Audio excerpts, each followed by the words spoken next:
6 profil pelajar Pancasila digaungkan pemerintah melalui Kementerian Pendidikan dan Kebudayaan, di mana pendidikan karakter menjadi pilar inti kurikulum. Hal ini sesuai dengan mandat Presiden Republik Indonesia demi menciptakan generasi muda Indonesia unggul dan berkualitas. Mendikbud Nadiem menuturkan profil pelajar Indonesia telah dirinci menjadi 6 poin utama.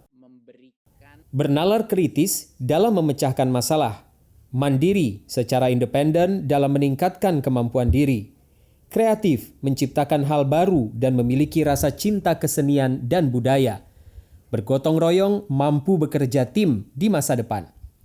Kebinekaan global agar pelajar mencintai keberagaman budaya, agama, dan ras.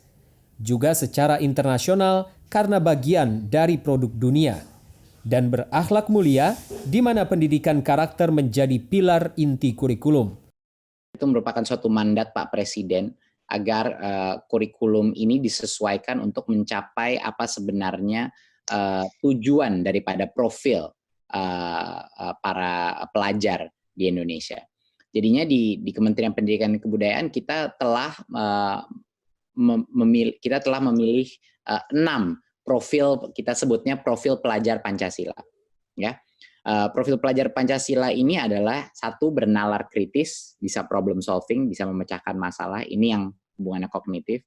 Kedua adalah mandiri, yaitu dia secara independen termotivasi untuk meningkatkan kemampuan dia dan secara independen bisa mencari knowledge dan termotivasi.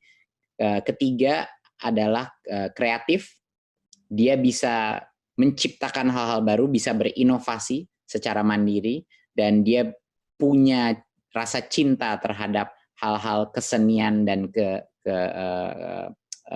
budaya. Gotong royong, itu yang keempat. Dia punya kemampuan berkolaborasi, itu adalah soft skill utama yang terpenting di masa depan. Dia bisa bekerja secara tim. Dan yang kelima adalah kebinekaan global.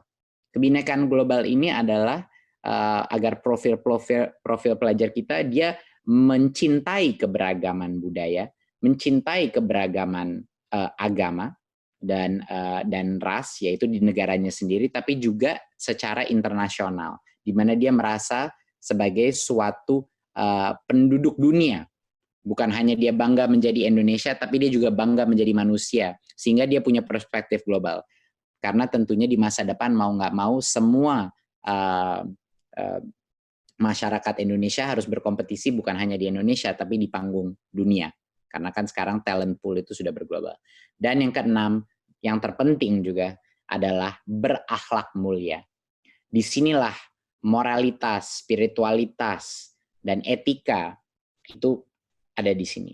Jadinya, Mas Usman, mau nggak mau, pendidikan karakter kalau kita mau mencapai 6 profil ini harus menjadi pilar inti daripada kurikulum kita maupun juga pola pembelajaran kita yang terjadi di dalam kelas. Jadi jawabannya sudah jelas, pasti pendidikan karakter akan menjadi salah satu pilar inti.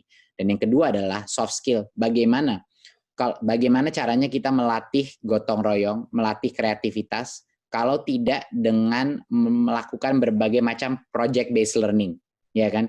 Dengan menciptakan sesuatu, bukan hanya membaca sesuatu lalu diambil tes, tapi juga untuk menciptakan karya. Makanya saya punya selalu motto, kalau kita ingin melakukan transformasi pembelajaran di dalam suatu ruang kelas, itu harus banyak tanya, banyak coba, banyak karya.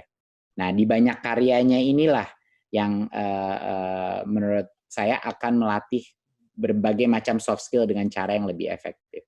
Apakah ini bisa terjadi dalam waktu 5 tahun? Jawabannya tidak mungkin.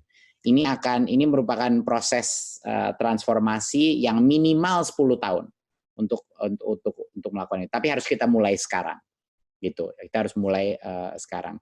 Jadinya sudah jelas soft skill akan meningkat kepentingannya, kemampuan juga untuk bisa mencintai keberagaman itu juga akan meningkat kepentingannya, dan juga penguatan karakter melalui akhlak mulia itu tentu menjadi komponen yang sangat penting.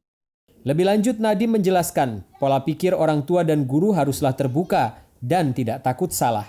Nadiem mengatakan kesalahan merupakan cara belajar tercepat. Seluruh insan pendidikan harus mencoba hal baru yang menjadi esensi utama dari pembelajaran. Tim Liputan Televisi Edukasi.